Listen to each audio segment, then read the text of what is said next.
Sziasztok!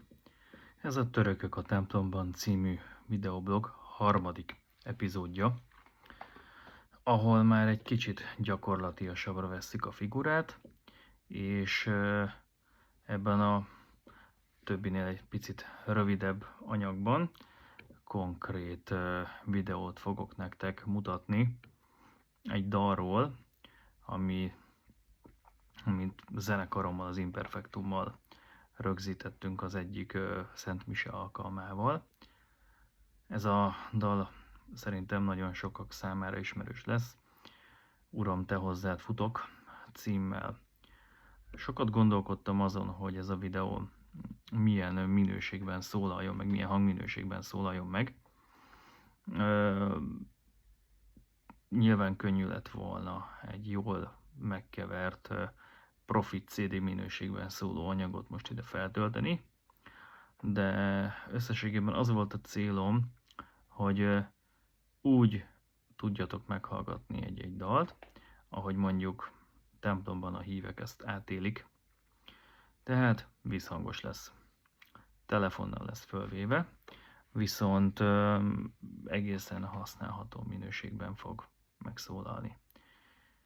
Fogadjátok sok szeretettel!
She